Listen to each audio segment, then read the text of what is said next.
Chapter 32. I continued the labors of the village school as actively and faithfully as I could. It was truly hard work at first. Some time elapsed before, with all my efforts, I could comprehend my scholars and their nature. Wholly untaught, with faculties quite torpid, they seemed to me hopelessly dull, and, at first sight, all dull alike, but I soon found I was mistaken.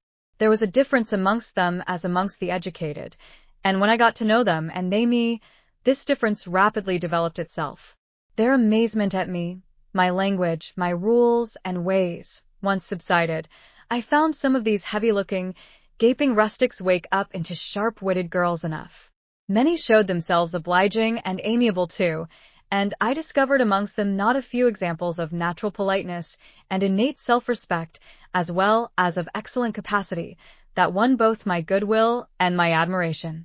These soon took a pleasure in doing their work well, in keeping their persons neat, in learning their tasks regularly, in acquiring quiet and orderly manners. The rapidity of their progress, in some instances, was even surprising, and an honest and happy pride I took in it. Besides, I began personally to like some of the best girls, and they liked me. I had amongst my scholars several farmers' daughters, young women grown almost. These could already read, write, and sew, and to them I taught the elements of grammar, geography, history, and the finer kinds of needlework. I found estimable characters amongst them, characters desirous of information and disposed for improvement, with whom I passed many a pleasant evening hour in their own homes. Their parents then, the farmer and his wife, loaded me with attentions. "She likes you, I am sure," said I, as I stood behind his chair, "and her father respects you. Moreover, she is a sweet girl, rather thoughtless, but you would have sufficient thought for both yourself and her. You ought to marry her." "Does she like me?" he asked. "Certainly. Better than she likes anyone else. She talks of you continually. There is no subject she enjoys so much or touches upon so often." "It is very pleasant to hear this," he said. "Very. Go on for another quarter of an hour." And he actually took out his watch and laid it upon the table to measure the time. "But where is the use of going on?" I asked, "when you are probably preparing some iron blow of contradiction, or forging a fresh chain to fetter your heart?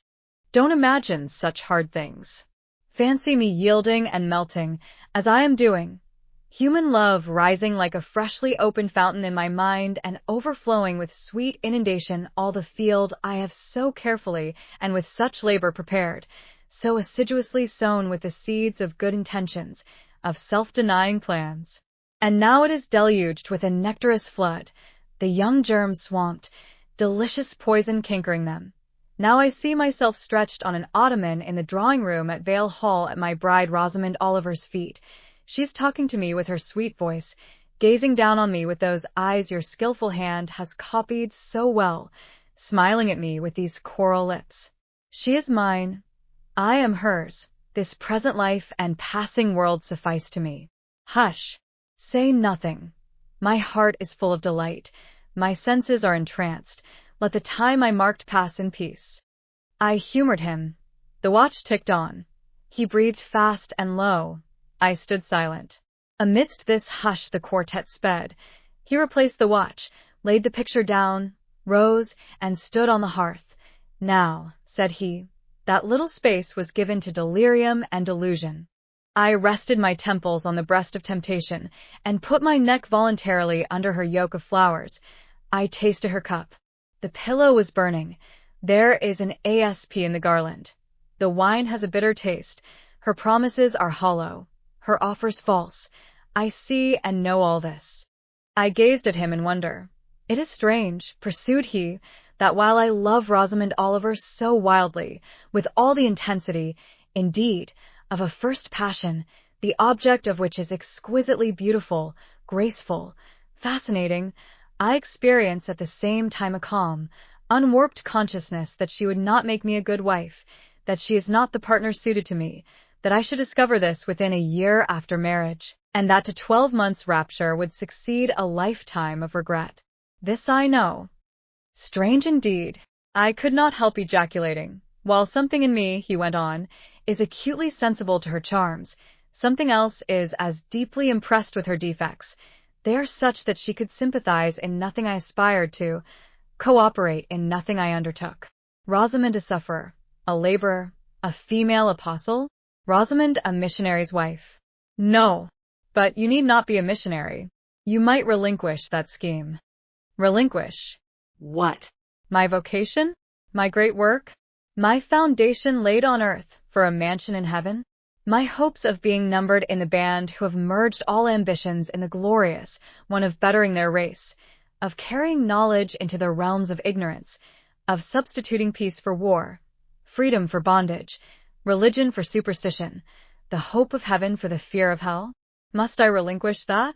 It is dearer than the blood in my veins. It is what I have to look forward to and to live for. After a considerable pause, I said, And Miss Oliver?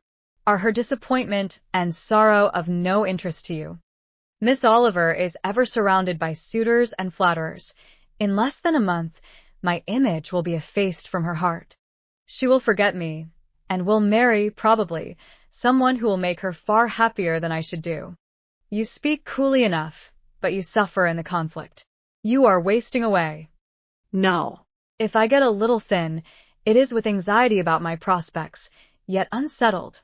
My departure, continually procrastinated. Only this morning, I received intelligence that the successor, whose arrival I have been so long expecting, cannot be ready to replace me for 3 months to come yet, and perhaps the 3 months may extend to 6. You tremble and become flushed whenever Miss Oliver enters the schoolroom. Again the surprised expression crossed his face. He had not imagined that a woman would dare to speak so to a man. For me, I felt at home in this sort of discourse. I could never rest in communication with strong, discreet, and refined minds, whether male or female, till I had passed the outworks of conventional reserve and crossed the threshold of confidence, and won a place by their heart's very hearthstone. You are original, said he, and not timid. There is something brave in your spirit, as well as penetrating in your eye, but allow me to assure you that you partially misinterpret my emotions. You think them more profound and potent than they are. You give me a larger allowance of sympathy than I have a just claim to. When I color, and when I shake before Miss Oliver, I do not pity myself. I scorn the weakness. I know it is ignoble, a mere fever of the flesh, not, I declare, the convulsion of the soul. That is just as fixed as a rock, firm set in the depths of a restless sea. Know me to be what I am, a cold, hard man. I smiled incredulously. You have taken my confidence by storm, he continued, and now it is much at your service. I am simply, in my original state, stripped of that blood-bleached robe with which Christianity covers human deformity, a cold, hard, ambitious man. Natural affection only, of all the sentiments, has permanent power over me. Reason and not feeling is my guide. My ambition is unlimited. My desire to rise higher, to do more than others, insatiable. I honor endurance, perseverance, industry, talent, because these are the means by which men achieve great ends and mount to lofty eminence. I watch your career with interest, because I consider you a specimen of a diligent, orderly, energetic woman, not because I deeply compassionate what you have gone through or what you still suffer. You would describe yourself as a mere pagan philosopher, I said. No. There is this difference between me and deistic philosophers. I believe, and I believe the gospel. You missed your epithet. I am not a pagan, but a Christian philosopher, a follower of the sect of Jesus. As his disciple I adopt his pure, his merciful, his benignant doctrines. I advocate them. I am sworn to spread them. Won in youth to religion, she has cultivated my original qualities thus. From the minute germ, natural affection, she has developed the overshadowing tree, philanthropy. From the wild, stringy root of human uprightness, she has reared a due sense of the divine justice. Of the ambition to win power and renown for my wretched self, she has formed the ambition to spread my Master's kingdom, to achieve victories for the standard of the cross.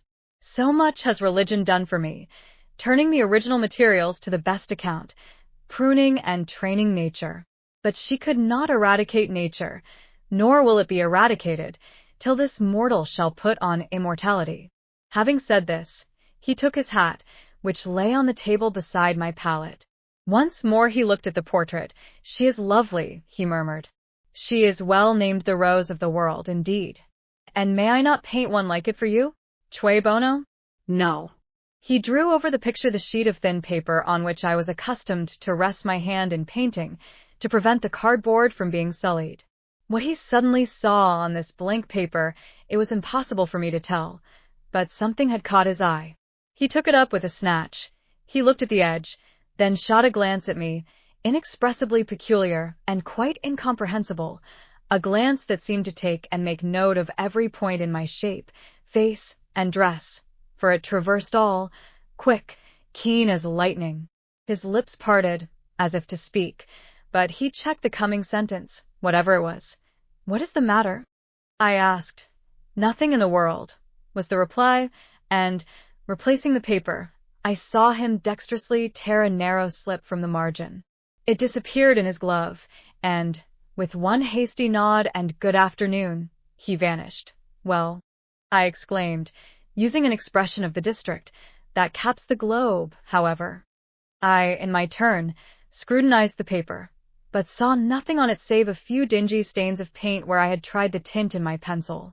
I pondered the mystery a minute or two, but finding it insolvable, and being certain it could not be of much moment, I dismissed, and soon forgot it. There was an enjoyment in accepting their simple kindness, and in repaying it by a consideration, a scrupulous regard to their feelings, to which they were not, perhaps, at all times accustomed, and which both charmed and benefited them, because, while it elevated them in their own eyes, it made them emulous to merit the deferential treatment they receive. I felt I became a favorite in the neighborhood. Whenever I went out, I heard on all sides cordial salutations, and was welcomed with friendly smiles. To live amidst general regard, though it be but the regard of working people, is like sitting in sunshine, calm and sweet.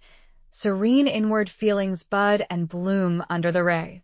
At this period of my life, my heart far oftener swelled with thankfulness than sank with dejection, and yet, reader, to tell you all, in the midst of this calm, this useful existence, after a day passed in honorable exertion amongst my scholars, an evening spent in drawing or reading contentedly alone, I used to rush into strange dreams at night, dreams many-colored, agitated, full of the ideal, the stirring, the stormy, dreams where, amidst unusual scenes, charged with adventure, with agitating risk and romantic chance, I still again and again met Mr. Rochester, always at some exciting crisis, and then the sense of being in his arms, hearing his voice, meeting his eye, touching his hand and cheek, loving him, being loved by him, the hope of passing a lifetime at his side, would be renewed, with all its first force and fire.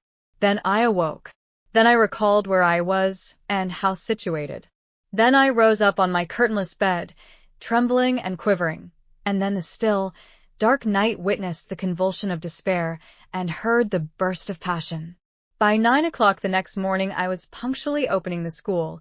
Tranquil, settled, prepared for the steady duties of the day, Rosamond Oliver kept her word in coming to visit me. Her call at the school was generally made in the course of her morning ride. She would canter up to the door on her pony, followed by a mounted livery servant. Anything more exquisite than her appearance, in her purple habit, with her Amazon's cap of black velvet placed gracefully above the long curls that kissed her cheek and floated to her shoulders, can scarcely be imagined, and it was thus she would enter the rustic building and glide through the dazzled ranks of the village children. She generally came at the hour when Mr. Rivers was engaged in giving his daily catechizing lesson. Keenly, I fear, did the eye of the visitress pierce the young pastor's heart. A sort of instinct seemed to warn him of her entrance, even when he did not see it, and when he was looking quite away from the door, if she appeared at it, his cheek would glow, and his marble-seeming features, though they refused to relax, changed indescribably, and in their very quiescence became expressive of a repressed fervor, stronger than working muscle or darting glance could indicate. Of course, she knew her power. Indeed, he did not, because he could not conceal it from her. In spite of his Christian stoicism, when she went up and addressed him and smiled gaily, encouragingly, even fondly in his face, his hand would tremble and his eye burn. He seemed to say, with his sad and resolute look, if he did not say it with his lips, "I love you, and I know you prefer me. It is not despair of success that keeps me dumb. If I offered my heart, I believe you would accept it. But that heart is already laid on a sacred altar. The fire is arranged round it. It will soon be no more than a sacrifice consumed." And then she would pout like a disappointed child. A pensive cloud would soften her radiant vivacity. She would withdraw her hand hastily from his, and turn in transient petulance from his aspect, at once so heroic and so martyr-like. St. John, no doubt, would have given the world to follow, recall, retain her, when she thus left him, but he would not give one chance of heaven, nor relinquish, for the Elysium of her love, one hope of the true, eternal paradise. Besides, he could not bind all that he had in his nature, the rover, the aspirant, the poet, the priest, in the limits of a single passion. He could not, he would not, renounce his wild field of mission warfare for the parlors and the peace of Vale Hall. I learnt so much from himself in an inroad I once, despite his reserve, had the daring to make on his confidence. Miss Oliver already honored me with frequent visits to my cottage. I had learnt her whole character, which was without mystery or disguise. She was coquettish but not heartless, exacting but not worthlessly selfish. She had been indulged from her birth, but was not absolutely spoilt. She was hasty, but good-humored, vain. She could not help it, when every glance in the glass showed her such a flush of loveliness, but not affected, liberal-handed, innocent of the pride of wealth, ingenuous, sufficiently intelligent, gay, lively, and unthinking. She was very charming, in short, even to a cool observer of her own sex like me, but she was not profoundly interesting or thoroughly impressive. A very different sort of mind was hers from that, for instance, of the Sisters of St. John. Still, I liked her almost as I liked my pupil Adele, except that, for a child whom we have watched over and taught, a closer affection is engendered than we can give an equally attractive adult acquaintance. She had taken an amiable caprice to me. She said I was like Mr. Rivers, only certainly she allowed, not 1/10 so handsome, though I was a nice, neat little soul enough, but he was an angel. I was, however, good, clever, composed, and firm, like him. I was a lusus naturae, she affirmed, as a village schoolmistress. She was sure my previous history, if known, would make a delightful romance point one evening, while, with her usual childlike activity and thoughtless yet not offensive inquisitiveness, she was rummaging the cupboard and the table drawer of my little kitchen, she discovered first 2 French books, a volume of Schiller, a German grammar and dictionary, and then my drawing materials and some sketches, including a pencil head of a pretty little cherub-like girl, one of my scholars, and sundry views from nature, taken in the Vale of Morton and on the surrounding moors. She was first transfixed with surprise, and then electrified with delight. Had I done these pictures? Did I know French and German? What a love, what a miracle I was! I drew better than her master in the first school in S. Would I sketch a portrait of her, to show to Papa? With pleasure, I replied, and I felt a thrill of artist delight at the idea of copying from so perfect and radiant a model. She had then on a dark blue silk dress. Her arms and her neck were bare. Her only ornament was her chestnut tresses, which waved over her shoulders with all the wild grace of natural curls. I took a sheet of fine cardboard and drew a careful outline. I promised myself the pleasure of coloring it, and, as it was getting late then, I told her she must come and sit another day. She made such a report of me to her father, that Mr. Oliver himself accompanied her next evening, a tall, massive-featured, middle-aged and gray-headed man, at whose side his lovely daughter looked like a bright flower near a hoary turret. He appeared a taciturn and perhaps a proud personage, but he was very kind to me. The sketch of Rosamond's portrait pleased him highly. He said I must make a finished picture of it. He insisted, too, on my coming the next day to spend the evening at Vale Hall. I went. I found it a large, handsome residence, showing abundant evidences of wealth in the proprietor. Rosamond was full of glee and pleasure all the time I stayed. Her father was affable, and when he entered into conversation with me after tea, he expressed in strong terms his approbation of what I had done in Morton School, and said he only feared, from what he saw and heard, I was too good for the place, and would soon quit it for one more suitable. Indeed, cried Rosamond, she is clever enough to be a governess in a high family, papa. I thought I would far rather be where I am than in any high family in the land. Mr. Oliver spoke of Mr. Rivers, of the Rivers family, with great respect. He said it was a very old name in that neighborhood, that the ancestors of the house were wealthy, that all Morton had once belonged to them, that even now he considered the representative of that house might, if he liked, make an alliance with the best. He accounted it a pity that so fine and talented a young man should have formed the design of going out as a missionary. It was quite throwing a valuable life away. It appeared, then, that her father would throw no obstacle in the way of Rosamond's union with St. John. Mr. Oliver evidently regarded the young clergyman's good birth, old name, and sacred profession as sufficient compensation for the want of fortune. It was the 5th of November, and a holiday. My little servant, after helping me to clean my house, was gone, well satisfied with the fee of a penny for her aid. All about me was spotless and bright, scoured floor, polished grate, and well-rubbed chairs. I had also made myself neat, and had now the afternoon before me to spend as I would. The translation of a few pages of German occupied an hour. Then I got my palette and pencils, and fell to the more soothing, because easier occupation, of completing Rosamond Oliver's miniature. The head was finished already. There was but the background to tint and the drapery to shade off, a touch of carmine, too, to add to the ripe lips, a soft curl here and there to the tresses, a deeper tinge to the shadow of the lash under the azured eyelid.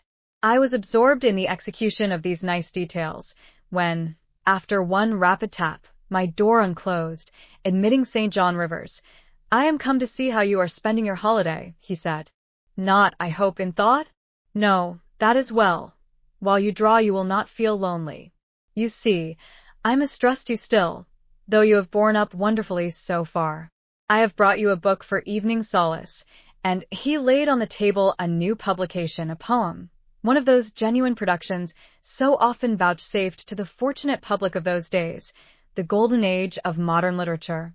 Alas, the readers of our era are less favored. But courage! I will not pause either to accuse or repine.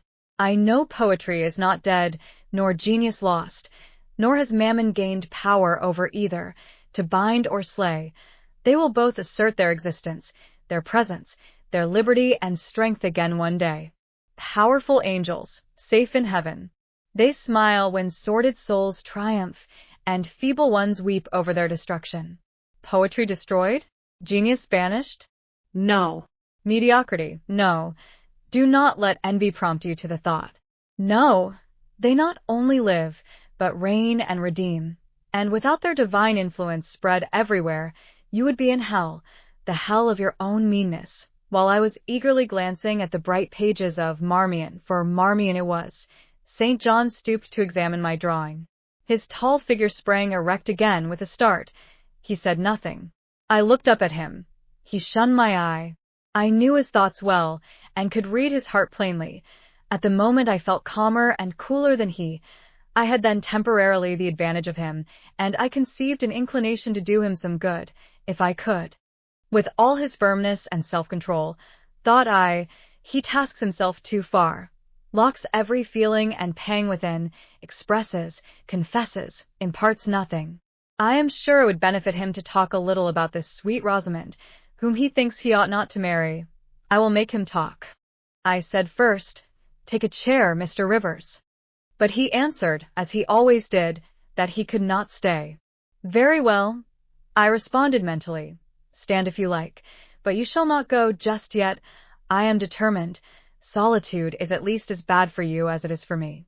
I'll try if I cannot discover the secret spring of your confidence, and find an aperture in that marble breast through which I can shed one drop of the balm of sympathy. Is this portrait like? I asked bluntly. Like whom? I did not observe it closely. You did, Mr. Rivers. He almost started at my sudden and strange abruptness. He looked at me astonished. Oh, that is nothing yet, I muttered within.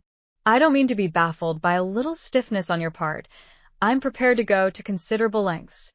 I continued. You observed it closely and distinctly, but I have no objection to your looking at it again, and I rose and placed it in his hand. A well-executed picture, he said. Very soft, clear coloring, very graceful and correct drawing. Yes, I know all that. But what of the resemblance? Who is it like? Mastering some hesitation, he answered. Miss Oliver, I presume. Of course. And now, sir, to reward you for the accurate guess, I will promise to paint you a careful and faithful duplicate of this very picture, provided you admit that the gift would be acceptable to you. I don't wish to throw away my time and trouble on an offering you would deem worthless. He continued to gaze at the picture. The longer he looked, the firmer he held it, the more he seemed to covet it. It is like, he murmured, the eye is well managed, the color, light, expression are perfect. It smiles. Would it comfort, or would it wound you to have a similar painting? Tell me that. When you are at Madagascar, or at the Cape, or in India, would it be a consolation to have that memento in your possession? Or would the sight of it bring recollections calculated to enervate and distress? He now furtively raised his eyes. He glanced at me, irresolute, disturbed. He again surveyed the picture. That I should like to have it is certain. Whether it would be judicious or wise is another question. Since I had ascertained that Rosamond really preferred him, and that her father was not likely to oppose the match, I, less exalted in my views than St. John, had been strongly disposed in my own heart to advocate their union. It seemed to me that, should he become the possessor of Mr. Oliver's large fortune, he might do as much good with it as if he went and laid his genius out to wither and his strength to waste under a tropical sun. With this persuasion, I now answered, as far as I can see, it would be wiser and more judicious if you were to take to yourself the original at once. By this time, he had sat down. He had laid the picture on the table before him, and with his brow supported on both hands, hung fondly over it. I discerned he was now neither angry nor shocked at my audacity. I saw even that to be thus frankly addressed on a subject he had deemed unapproachable, to hear it thus freely handled, was beginning to be felt by him as a new pleasure, an unhoped-for relief. Reserved people often really need the frank discussion of their sentiments and griefs more than the expansive. The sternest seeming stoic is human after all, and to burst with boldness and goodwill into the silent sea of their souls is often to confer on them the first of obligations.